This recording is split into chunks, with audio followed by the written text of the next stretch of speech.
Hello, good morning everyone. My name is Pragya Gupta and today my seminar topic is identical particle in quantum mechanism.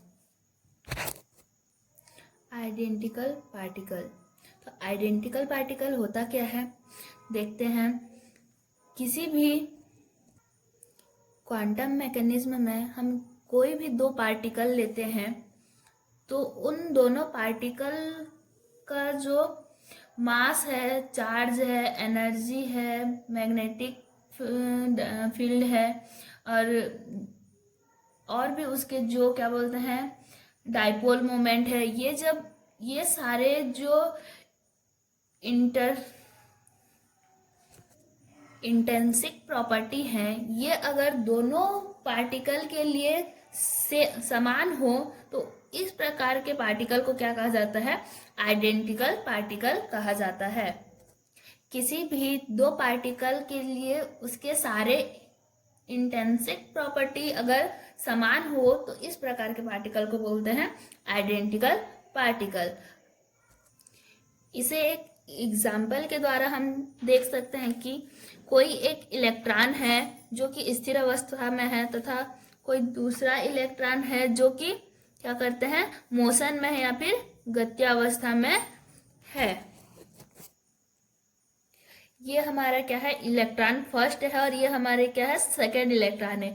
यह electron क्या है, रुका हुआ है तथा ये वाला जो इलेक्ट्रॉन है गत्या अवस्था में है। तो इस स्थिति में जब ये दोनों इलेक्ट्रॉन अलग अलग अवस्था में है तो इन दोनों इलेक्ट्रॉनों का जो मास होगा, चार्ज होगा, स्पिन मोशन होगा, उसके जो सारे क्या बोलते हैं अलग अलग प्रॉपर्टी होंगे। अगर उन सारे अलग अलग प्रॉपर्टी का जो वैल्यू है दोनों के लिए अगर समान आता है तो ये दोनों पार्टिकल क्या कहलाएंगे, आइडेंटिकल पार्टिकल कहलाएंगे। जब इन दोनों इलेक्ट्रॉनों के जो सारे इंटेंसिक प्रॉपर्टी हैं वो दोनों अगर समान हो जाएंगे तो उस स्थिति में मान लीजिए हम जो यह इलेक्ट्रॉन फर्स्ट है उसे ले जाकर हम यहाँ रखते हैं और इस सेकेंड इलेक्ट्रॉन को ले आके अगर हम यहाँ रखते हैं तो हम दोनों इलेक्ट्रॉनों में कोई भी क्या कर सकते, अंतर नहीं निकाल सकते। मतलब दोनों इलेक्ट्रॉनों के जो सारे प्रॉपर्टी हैं वो समान हो जाएंगे। इस स्थिति में यह आइडेंटिकल पार्टिकल कहलाएंगे। अब हम देखेंगे symmetric and anti symmetric wave function. Symmetric wave function, तो हम देखते हैं सिमेट्रिक वेव फंक्शन क्या होता है। In a quantum mechanism identical particle and multi electron atom of psi remains unchanged, the wave function is said to be symmetric wave function. तो symmetric wave function में क्या होता है, कोई भी जो दो हमारा क्या बोलते हैं, कोई भी दो आइडेंटिकल पार्टिकल के लिए उसका जो वेव फंक्शन है, वेव फंक्शन साई है, उस आइडेंटिकल पार्टिकल को आपस में चेंज करने पर जो उसका वेव फंक्शन साई मिलता है, वो दोनों अगर बराबर रहते हैं या दोनों समान रहते हैं तो क्या होता है, symmetric wave function. Anti symmetric wave function में क्या होता है, जो हमारा आइडेंटिकल पार्टिकल है उसका जो वेव फंक्शन है, वेव फंक्शन साई है, उस आइडेंटिकल पार्टिकल को आपस में अगर चेंज कर दिया जाता है, जैसे R1 और यहाँ है साई R1 R2, इसको क्या किया गया है, चेंज किया गया साई R2 R1 में अगर हम चेंज कर देते हैं तो अगर उसका जो वेव फंक्शन साई है वो क्या होता है, उसका जो वैल्यू होता है वो चेंज हो जाता है। तो इस प्रकार के वेव फंक्शन को क्या बोलते हैं, एंटी सिमेट्रिक वेव फंक्शन कहा जाता है। अब हम सिमेट्रिक और एंटी सिमेट्रिक को जानने के लिए क्या करते हैं, एक सिस्टम कंसीडर करते हैं जिसमें दो आइडेंटिकल पार्टिकल क्या है, ए और बी हैं, जिनका मास क्या है, m है। ये दोनों आइडेंटिकल पार्टिकल क्या करते हैं, मान लेते हैं कि जो पहला आइडेंटिकल पार्टिकल ए है उसका क्या बोलते हैं, वह क्वांटम स्टेट 1 में है, तथा जो दूसरा हमारा आइडेंटिकल पार्टिकल बी है वो क्वांटम स्टेट 2 में है। तो ये दोनों आइडेंटिकल पार्टिकल के लिए हम क्या लेते हैं, Hamiltonian operator for the system. इन दोनों के लिए हम क्या करते हैं, हम हैमिल्टोनियन ऑपरेटर का यूज करते हैं। तो हैमिल्टोनियन ऑपरेटर H1 2, ये A के लिए 1 और B के लिए 2, तो H1 2 P1 square upon del M plus P2 square upon del M plus V।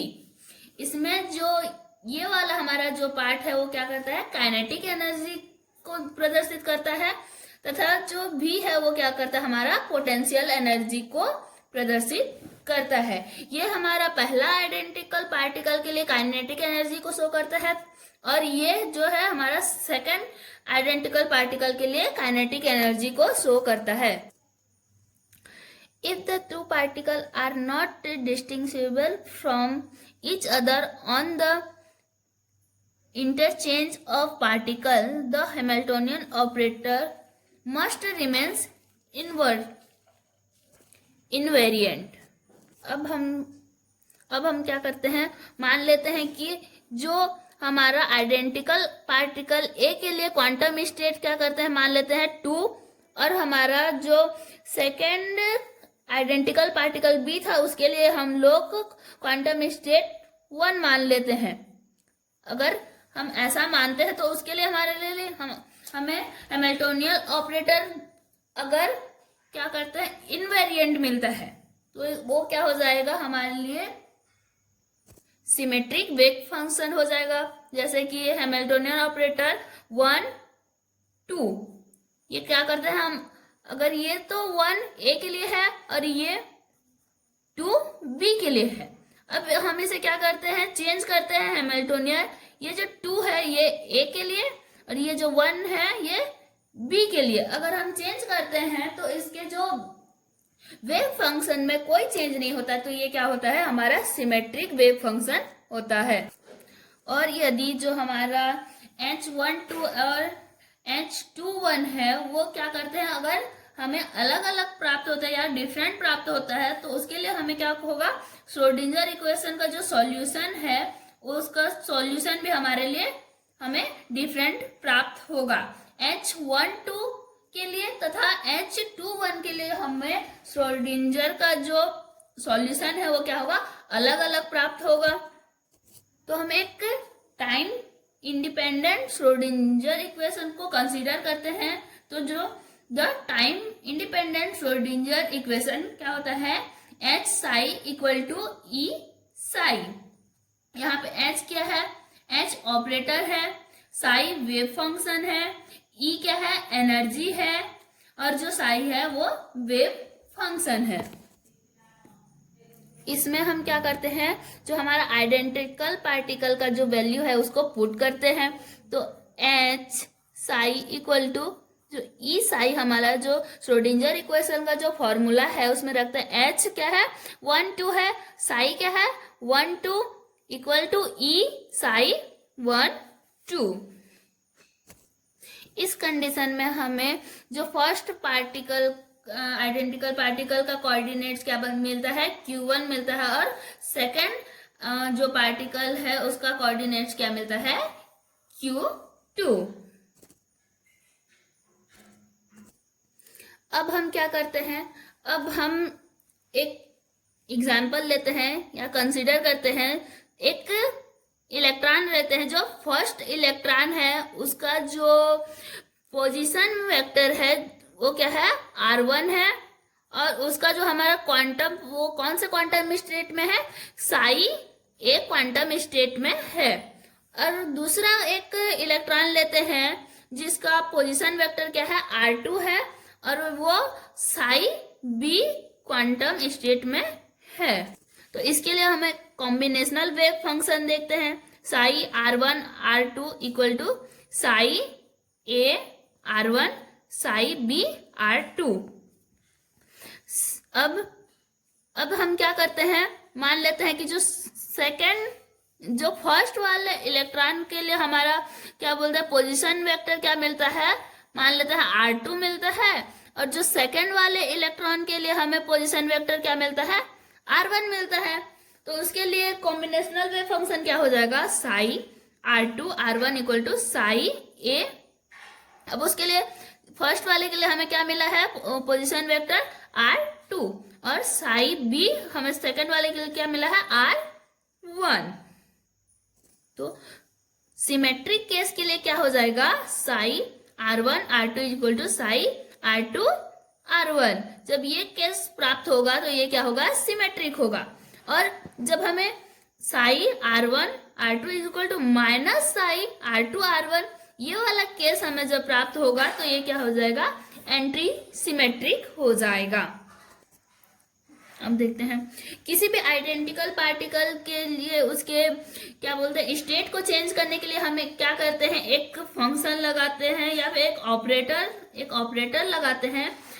ये ऑपरेटर क्या है, मान लेते हैं वो ऑपरेटर P, इसे परमिटेशन ऑपरेटर भी कहते हैं। इस P को क्या कहा जाता है, परमिटेशन ऑपरेटर कहा जाता है। जब परमिटेशन ऑपरेटर P लगाते हैं तो यह फंक्शन 1 2 क्या होता है, चेंज हो जाता है फंक्शन 2 1 में।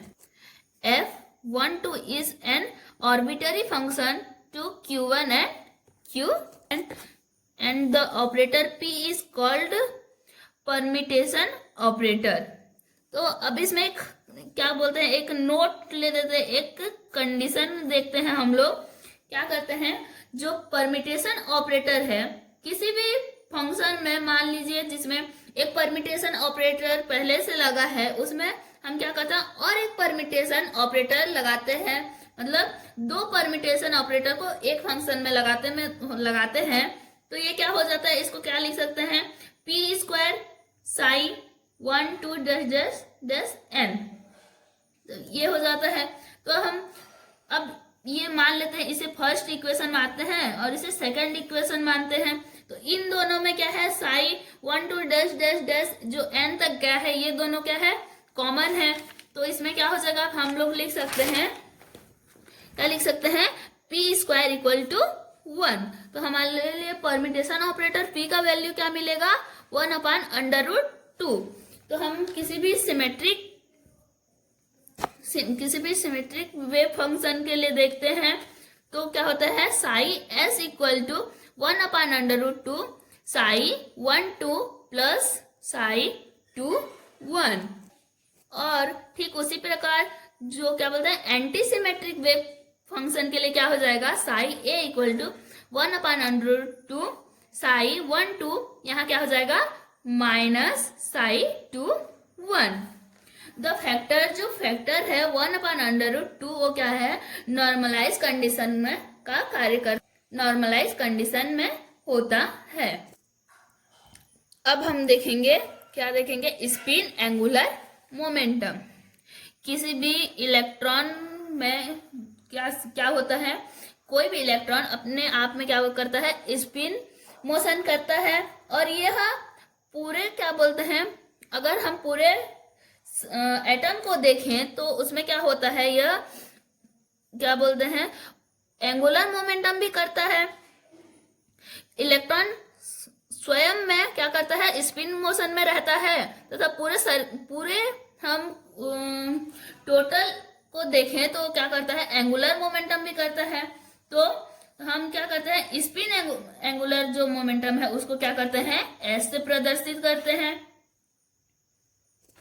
जो स्पिन एंगुलर मोमेंटम है वो क्या करता है, ठीक ऑर्बिटल एंगुलर मोमेंटम की तरह क्या करता है, कॉम्बिनेशनल रिलेशन का फॉलो करता है। तो ये क्या होता है, S X S Y equal to I H cross S Z.